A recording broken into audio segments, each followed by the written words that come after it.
In this video, I'm going to talk about 5 school things that have become so normalised that we don't even question them anymore. And yet when we do question them, they seem so bonkers, nonsensical, and even sometimes damaging that we wonder why we spent so many years never realising. Now let me tell you a story. I went to school, all my friends went to school from the age of 4 years and 3 months.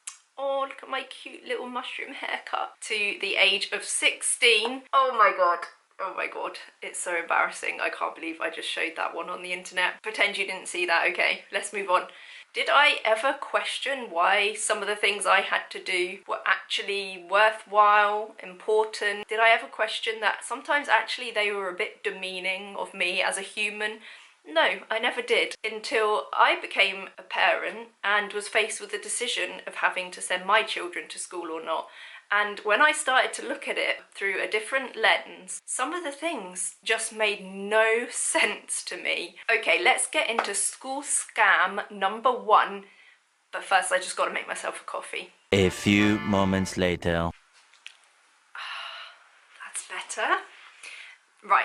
School scam number 1. Let me just get my list. Yes, I have made a list because I've actually given this a lot of thought. This isn't just some drivel coming off the top of my head. Well, it might be drivel, but I have given it a lot of thought for you guys. Let's go from kind of the least damaging to the most. Okay, so I'm going to start with the scam that has become so normalised that we don't even question it, is learning a bunch of topics that we don't ever need. And it's not just that we're learning them, it's that our children are being forced to learn them. They're not given a choice in whether they learn them or not. Now, I did a few videos back reacting to some guy's song called Don't Stay in School, and a lot of people interpreted that as him saying that children shouldn't stay in school. But what the message of the video was actually about was certain subjects shouldn't stay in school or should be optional. And I wholeheartedly agree with this. I'm sure there is an exact date in history, but when did it become so normalised that we would study the Romans and the Tudors and the World Wars, and that we must all study geography and maths and English, but not the sort of maths that will help us in the real world, the sort of abstract maths that most of us will never use. And again, that's not me saying that no one should ever learn these sort of abstract mathematical principles. If you want to become a spaceship designer, that's like the least technical term for it ever. If you want to design Formula 1 cars, which would be an awesome job, like absolutely, you've got to study those sort of mathematical principles. But why is it up to age 16, everyone must learn these sort of topics? And we don't even question that, okay, I'm kind of targeting maths right now, but it's kind of like a running joke that we all hate maths in school. Like most of us hated maths in school because we just consider it completely normalised that that's what you have to do. But it's not. Like, why are we wasting so much of our brain space on these subjects that we are forced to do to the extent that we start hating them, or worse, believing that we are terrible at them? Now, I'm based in the UK, and at some point in time, a group of people have sat down to design our national curriculum and decided which aspects, for example, of history we should all study. Most of us that went to school in the UK would have studied the Romans, for example. I don't remember really anything about what I learned about the Romans. But again, that's not me saying that a home-educated child, should never study the Romans because they're not in school and that was bad. If they show a real interest in the Romans, absolutely, like, do whatever you can to enrich that topic for your child who has already shown interested in it. But don't think, especially as home educators, that that is a topic that you have to cover. And I really think it's only sort of recently that at least it's fallen on my radar that we've started questioning, why are kids not taught about personal finance in school? Why are they not taught about how to look after their mental health? And if your child goes to a school where they do teach these, I would love to hear about it, because I think that is probably not the norm and really pioneering, and I'd love to hear what sort of things they're being taught about things like personal finance, mental health, things you're actually going to need, like how to pay your car insurance, how to save for a mortgage, all those sort of things. Like, That is the sort of subjects that should be being normalised in school, in my opinion. Okay, moving on. I'm going to go for school uniforms. Like, school uniforms have been totally normalised, at least in the UK where I live. Children wear school uniforms from reception year until year 12 when you're 16. Sometimes even if you don't go to a separate college, if you go on to sixth form, quite often you're still wearing a uniform post 16. And honestly, I need to almost force myself to try and remember a time when this seemed normal to me, because now I honestly can't see it any other way than mostly just being weird. Like, why are we making kids all dress exactly the same? And I think my problem isn't so much even with school uniform being normal, it's the rules around school uniform that have become acceptable.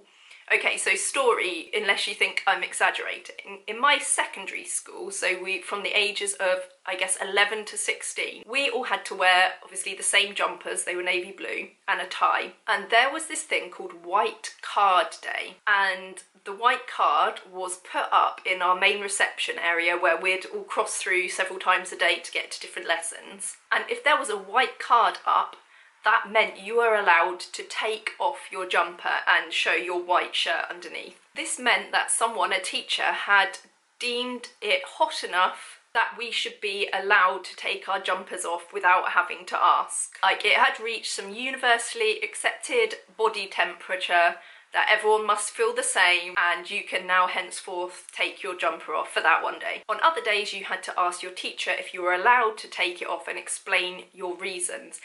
And there would have been so many kids who were just too nervous to even ask, and then in the rest of the class have to explain why they wanted to take their jumper off. So would have just sat there overheating quietly. And it just seems like so insane to me now, these arbitrary rules that other people decide about what you can and can't wear as a child. And I myself have never had to buy a school uniform because my children have never been to school. But I am in the general society enough, and I have enough friends that I know so many people complain about the cost of uniforms, and it is a real struggle for some people to be able to afford uniforms, especially if the school tells you you have to get, a specially embroidered one, or you have to get it from this certain shop, and you have to have a jumper and a blazer and a branded PE kit. And yes, I hear you, there are options to buy uniforms secondhand quite often now, but I would hazard a guess that demand definitely outmatches supply, because how many kids manage to keep a uniform in a sellable condition for an entire year when it's for example, the jumper they're wearing, I should imagine, every single day. I remember my secondary school jumper always getting holes at the cuffs, and I was old enough that we weren't even doing rough play in the playground or anything like that anymore, or climbing trees. You start to maybe think there's a sinister motive to etch out every last inch of individuality from the children that come into the school system. And like I already said, it's not so much the school uniform being normalised that bothers me, it's the policies around the school uniform, to the extent that mixed heritage or black children are being sent home from school because their hair doesn't match the school uniform policies. That has happened. I'm not making that up. And to me, normalising those sort of policies has become so normalised that it is deeply damaging. Oh, sorry, that got a little serious there, didn't it? Let's move on to the next point. Are we on number 3? I don't know. This is another thing that has become so normalised, it just sort of gets joked about and laughed about, and I've witnessed this with a couple of my friends whose kids have recently started school, and it has become normalised to not know what your kid does at school all day. And I don't just mean that in the sense of when your child gets home and you say, oh, what did you do at school today? And they go, oh, nothing. I mean that from the information you're getting coming from the school. One of my friend's husbands literally has sort of this joke that they call their daughter's classroom the room of secrets, because they never know what's happening in there all day, and we sort of laugh about it. That's some serious, that's some serious. People always look at our family as home educators as being the not normal ones, like living a strange kind of life. And it takes me to that quote by John Taylor Gatto that I've talked about before. I'll put it up here somewhere because I'm going to paraphrase, where he says that there's nothing stranger than turning your children over to complete strangers and having them work on their brains all day out of sight for 12 years. And it's true, like it seems to just be normal that we don't know what's going on at school, and you think, okay, well, you get parents' evening and they can't tell every parent what's going on every day, but you have parents' evening where you can catch up and find out what's actually been happening and how your child is doing. Hands up, I've never been to a parents' evening because my children have never been to school. But from what I hear, even those are quite generic at what you get told, you know, and especially if the teachers deem that your child is just getting on fine, not causing a problem in class, then it will just be like, oh, you know, such and such, they're doing really well, they're making friends, they're learning to read. But yeah, this just general not knowing what your kids do all day has just become completely normalised, even though people can kind of see on some level that it's not normal. And I want us to keep questioning that. Like, if you have kids in school, don't worry about being the annoying parent who wants to know what's going on. Okay, let's move on.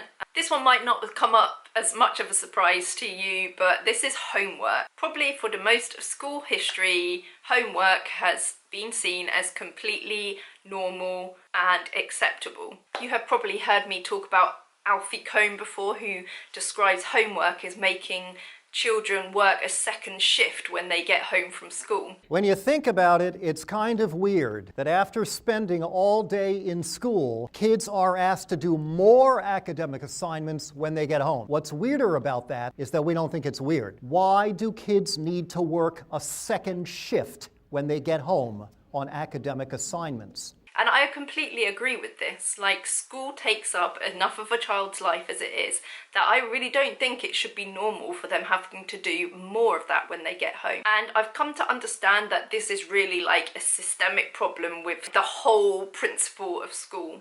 When you have 30 children in a classroom and you try and cover however many subjects every day, there just isn't the time. Like, someone along the line, there was a Facebook post, I'll try and find it, has kind of tried to summarise the amount of hours that children actually spend learning whilst at school, and that is actually a tiny fraction of the time that they spend in school. When you take into account classroom management, moving from classroom to classroom, and other arbitrary activities that you have to do during a school day because of the nature of school. That is why for many home educators, they find, even if they're following the national curriculum, they can literally spend like 2 hours a day on schoolwork and still be at the same level that the national curriculum expects them to be. There's a lot more one-on-one, and they can just move through subjects at a much quicker pace, and so there is no need for like spending 6 hours a day plus time in the evening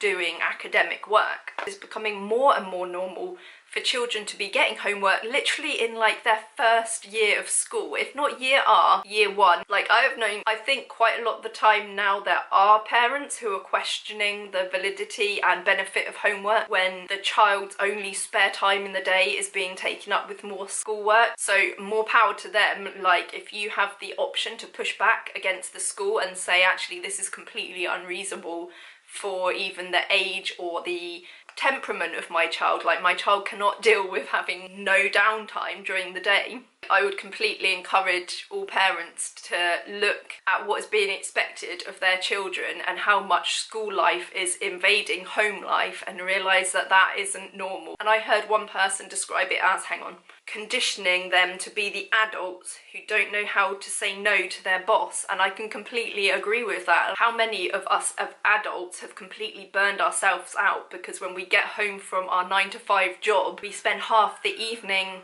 opening up our laptops again and replying to emails or doing what work we felt we should have done during the day just to get good reviews at work, because we feel that we can't say no to our boss and they are in that position of power over us. I just think that, yeah, it's a really interesting one just to sit and think on for a little while. Okay, moving on, and this one I think is a little more sinister and serious. And it seems like this has become so normalised that schools aren't even trying to hide it anymore with kind of like covert, wishy-washy language that we can't really see what's going on from what they're saying. It's openly advertised that this is what they do on school websites. I put up a post up on the community tab on the channel recently. So, little story behind this post. I live really near a secondary school, and when that school comes out for the day, the road gets really busy. So I was trying to look online to find the timetable of what time the school actually finishes so I can avoid the road at that time. And the timetable openly uses the words detain, retain, sanctions. Like, this is sounding like prison talk right here.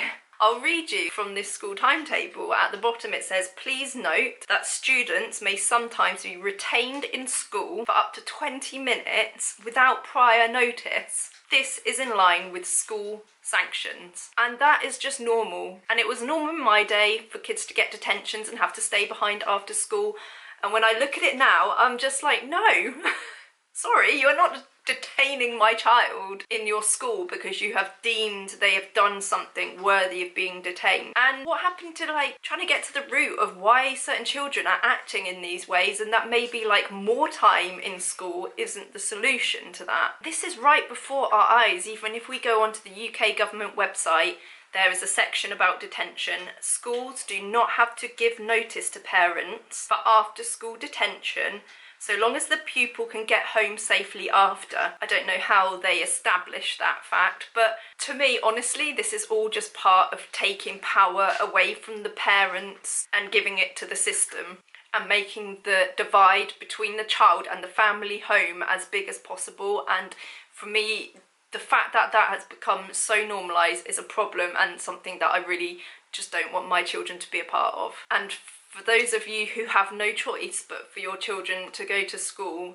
like, I think everyone just needs to start looking at these things and realising that it's just not normal. And I don't know how much pushback you can have. Like, if there's any teachers watching this, if you can let me know, like, are parents allowed to refuse that their child goes into a detention? Because if we're in a position where we're not even allowed to question that anymore, then I don't know what to say.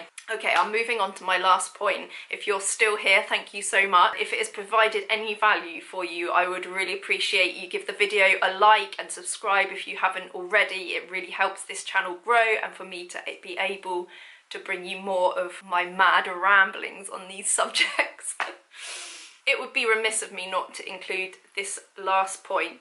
And I may be speaking for the UK here, let me know if it's the same in your country. But another thing that has become so normalised that we don't even realise it is the complete whitewashing of history, science, the curriculum. And by whitewashing, yes, I do mean acting like white people have been the only people to have any importance in our history. Let's start with history. Throughout my schooling, I learnt about the Romans, the Tudors. I learnt about the Second World War, the Nazis, the Holocaust. In my secondary school, we learnt about slavery by watching the film Roots, and I learnt briefly about the civil rights movement by talking about Dr. Martin Luther King Jr. So if I was to believe that what we were taught in school was a comprehensive overview of history, then I would be led to believe that black people didn't really exist in history other than to be oppressed, which is important to know about, but it does not paint an accurate picture of all the wonderful contributions that people from the global majority made. And honestly, this is something that I'm really trying to work on for myself now